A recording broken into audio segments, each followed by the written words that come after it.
आज हम पढ़ने वाले हैं क्लास 10 हिस्ट्री का chapter 1 the rise of nationalism in Europe.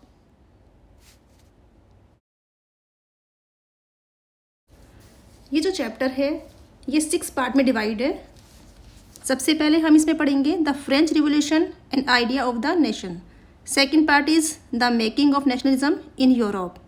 Third the age of revolution 1830 to 1848। Fourth the making of Germany and Italy. Fifth visualisation the nation and 6th part nationalism and imperialism.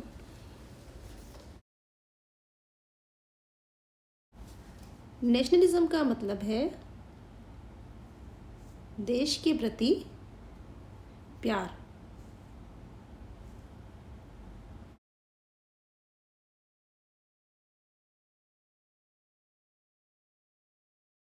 Nationalism का result क्या होगा? अब बनेंगे nation state. Nation state क्या होते हैं? वहाँ पर लोगों में सेंस ऑफ कॉमन आइडेंटिटी आ जाती है। और वो कैसे आती है? कोई कॉमन हिस्ट्री होती है, कोई कॉमन कल्चर होता है, या कोई कॉमन स्ट्रगल उन्होंने लड़ा होता है।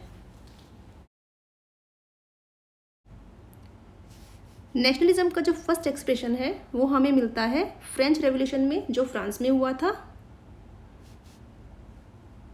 और ये हुआ था 1789 में। फ्रेंच रिवॉल्यूशन का इफेक्ट क्या हुआ कि जो पावर थी वो मोनार्की के हाथ से निकल के और फ्रेंच सिटीजन्स की बॉडी के हाथ में आ गई।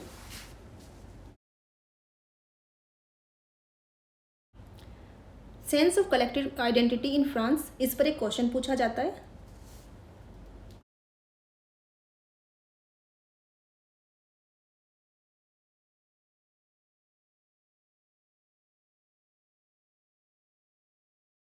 अब हम इसके मेजर देख लेते हैं। नंबर 1 आइडिया ऑफ ला पैत्रिक। ये कहता है कि जो फ्रांस है वो फादरलैंड है। सेकंड ले सिटोयन, जो उसमें रहने वाले लोग हैं सब उसके सिटीजन हैं।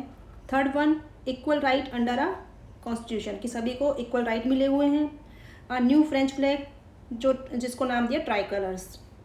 फिफ्थ है जो स्टेट जनरल था उसको नाम दे दिया गया नेशनल असेंबली। न्यू हाइमन आए, ओथ्स आई। इसके बाद में सेंट्रलाइज्ड एडमिनिस्ट्रेटिव सिस्टम आ गया, यूनिफॉर्म लॉज हो गए, और जो कस्टम ड्यूटीज़ थी उन्हें हटा लिया गया। Uniform system of weight and measures हो गया, और जो फ्रेंच लैंग्वेज थी वो वहाँ पे कॉमन लैंग्वेज बन गई।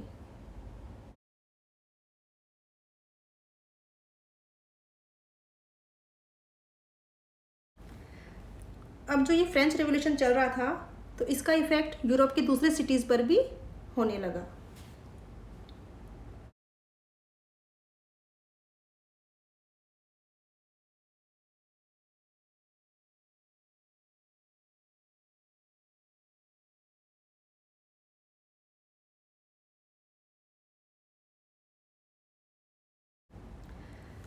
अब जो स्टूडेंट्स थे और जो मिडिल क्लास के एजुकेटेड लोग थे उन्होंने यूरोप के दूसरे जो शहर थे उनमें जैकोबिन क्लब बनाने शुरू कर दिए।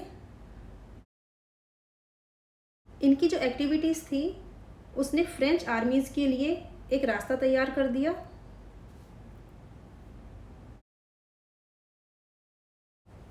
अब जो ये फ्रांस की आर्मीज़ थी वो यूरोप के दूसरे जो सिटी थे वहाँ पर नेशनलिज्म का आइडिया लेकर के आई।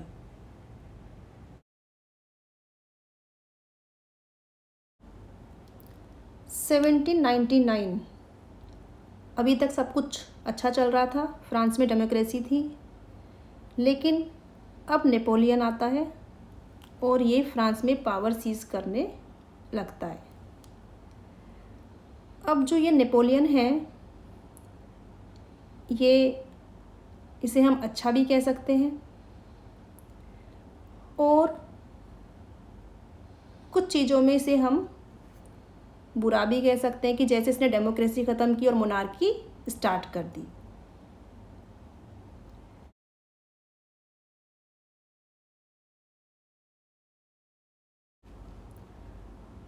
कौन था ये नेपोलियन?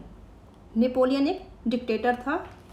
इसने फ्रांस में डेमोक्रेसी को ख़त्म किया और मोनार्की सिस्टम फिर से लेकर आया, पर इसने कुछ अच्छे काम भी किए। एडमिनिस्ट्रेटिव फील्ड में इसने कुछ ऐसे अच्छे काम किए कि वो सिस्टम ज़्यादा रेशनल और एफिशिएंट हो गया।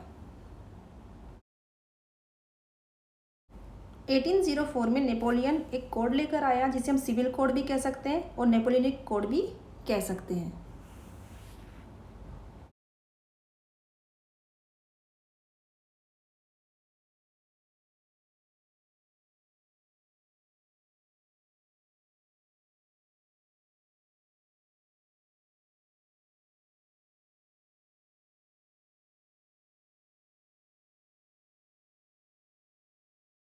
सबसे पहले जो बर्थ के हिसाब से प्रिविलेज मिली वो ख़त्म की गई। बिफोर लॉ इक्वलिटी लाई गई। राइट ऑफ प्रॉपर्टी सिक्योर किया गया। एडमिनिस्ट्रेटिव सिस्टम को सिंप्लीफाई किया गया। फ्यूडल सिस्टम इसको ख़त्म किया गया। गिल्ड पर रिस्ट्रिक्शन इन्हें हटा लिया गया। ट्रांसपोर्ट और कम्युनिकेशन सिस्टम इसको ठीक किया गया। वेट और मीजर्स का सिस्टम इसे इसको स्टैंडर्डाइज किया गया और करेंसी कॉमन करेंसी लाई गई।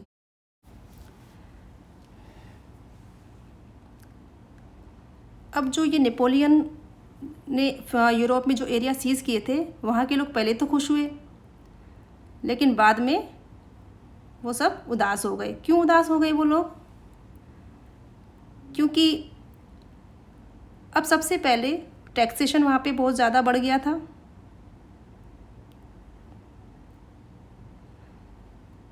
टैक्सेशन बढ़ा, उसके बाद में उनकी जो पॉलिटिकल फ्रीडम थी वो अब ख़त्म हो गई थी, क्योंकि अब वो किसके अंडर में थे? नेपोलियन। इसके बाद में सेंसरशिप लगा दी उसने, नेपोलियन ने, और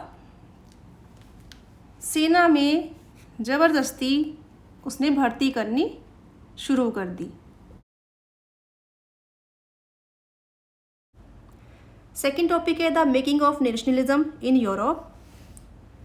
यूरोप में मिड 18th सेंचुरी तक नेशन स्टेट नहीं बने थे, क्योंकि वहाँ पे लैंग्वेज, कल्चर, इन सब में काफ़ी ज़्यादा डाइवर्सिटी थी।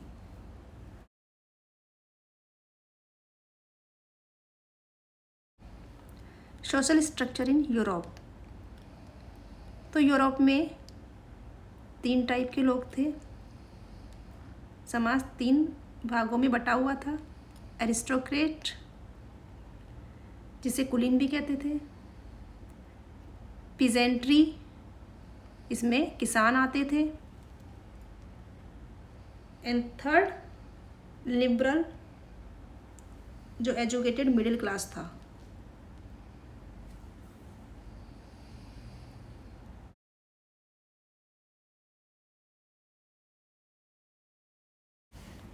सबसे पहले एरिस्टोक्रेसी के बारे में जानेंगे। ये जो क्लास था ये डोमिनेंट था। इसमें ज़्यादातर लैंडलॉर्ड आते थे। ये लोग फ्रेंच स्पीकिंग ज़्यादा थे और पॉपुलेशन में बहुत कम थे। इसके बाद में पीजेंट्री, ये पॉपुलेशन का बहुत बड़ा हिस्सा था, लेकिन ये लोग बहुत पुअर थे और वीक थे। वीक किस सेंस में थे? इनके पास ज़्यादा राइट्स नहीं थे। फिर एजुकेटेड लिबरल मिडिल क्लास, ये इंडस्ट्रियलाइजेशन की वजह से इमर्ज हुए थे। जब इंडस्ट्रियलाइजेशन हुआ तब ये जो क्लास है ये तब आया, और ये एक तरह से कमर्शियल क्लास था। और जो ये हमारा जो आइडिया था नेशनलिज्म का, ये एजुकेटेड लिबरल मिडिल क्लास ही लेकर के आया था।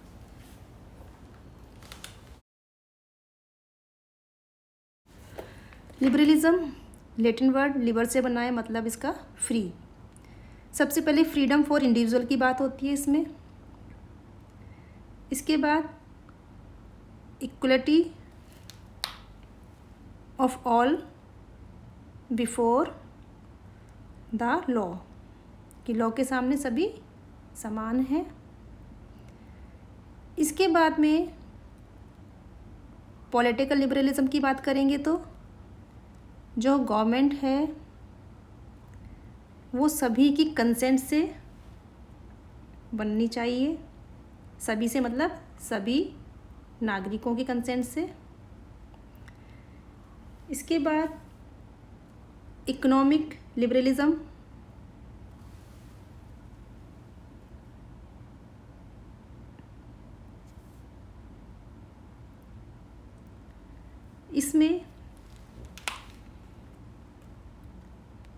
इसमें हम बात करते हैं फ्रीडम ऑफ मार्केट,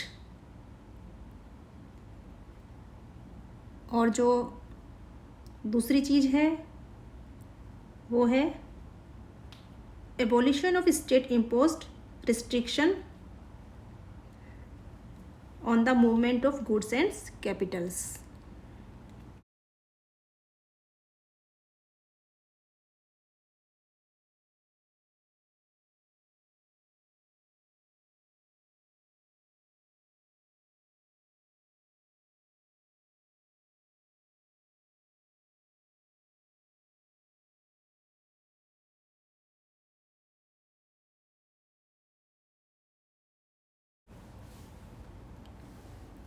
क्योंकि अभी बहुत ज़्यादा प्रॉब्लम्स आ रही थी जर्मनी में, क्योंकि जगह जगह पर वहाँ पे कस्टम ड्यूटीज़ लगती थी। एक जगह से दूसरी जगह जाने पर जो कपड़े की अगर नाप तोल है वो भी बदल जाया करती थी, तो इससे व्यापार करने में बड़ी परेशानियाँ आ रही थी।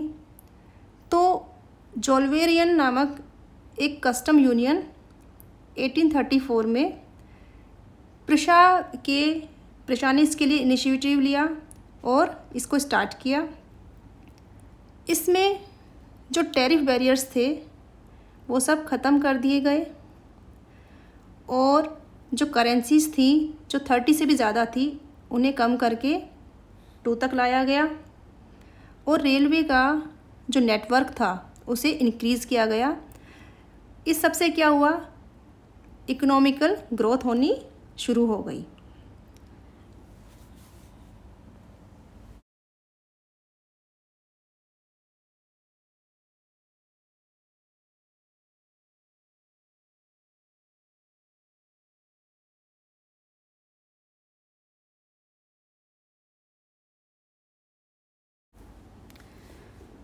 अब आया न्यू कंजर्वेटिज़म। क्या होता है कंजर्वेटिज़म? कंजर्वेटिज़म एक पॉलिटिकल फिलॉसफी है जो ट्रेडिशन और कस्टम की इम्पोर्टेंस पर जोर देती है, और ये चाहती है कि जो चेंजेस आएँ वो ग्रेजुअली धीरे धीरे आएँ। लेकिन जो हमारा न्यू कंजर्वेटिज़म है वो इससे थोड़ा सा अलग है। ये तो बात हुई कंजर्वेटिज़म की, जब फ्रांस में मोनार्की चल रही थी वो था पुराना वाला कंजर्वेटिज़म। न्यू में क्या हुआ कि फ्रांस में डेमोक्रेसी आती है। 1815 में वाटरलू का जो वॉर होता है उसमें नेपोलियन हार जाता है। उसके बाद में वापस से वहाँ पे कंजर्वेटिज़म आ जाते हैं, उसे हम कहेंगे न्यू कंजर्वेटिज़म। अब ये जो न्यू कंजर्वेटिज़म थे ये इस बात को मानते थे कि थोड़ा बहुत जो चेंज है वो बहुत ज़रूरी है, कि नेपोलियन जो भी उसने रिफॉर्म्स किए थे वो इनको बनाए रखना चाहते थे, जिससे कि इनकी जो मोनार्की सिस्टम है वो और ज़्यादा मजबूत बन जाए। अब ये कौन सी चीज़ें थी जिन्हें वो बनाए रखना चाहते थे? वो चीज़ें थी modern army, efficient bureaucracy, dynamic economy. उन्हें लगता था ये जो चीज़ें हैं वो उनकी मोनार्की को और ज़्यादा ताकत देंगे।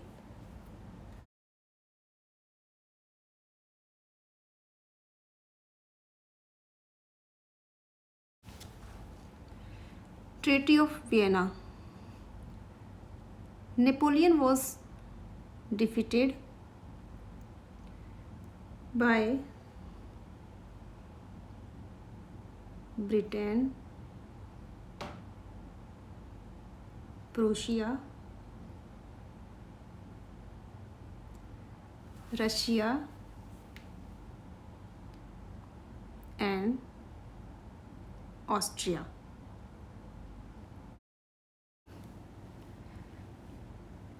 Napoleon was defeated by Britain, Prussia, Russia and Austria.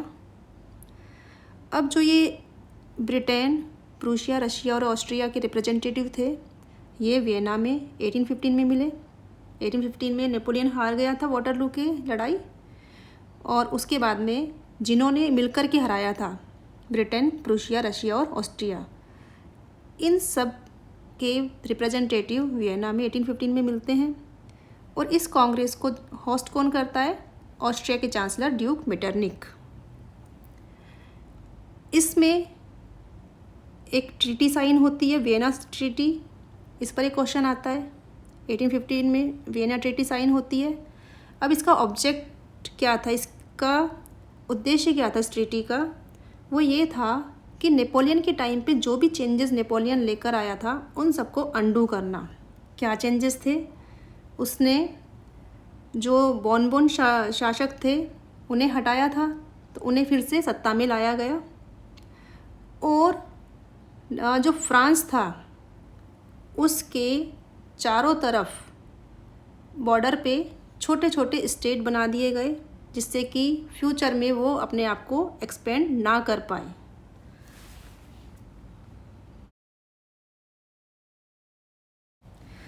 अब है रिवोल्यूशनरीज।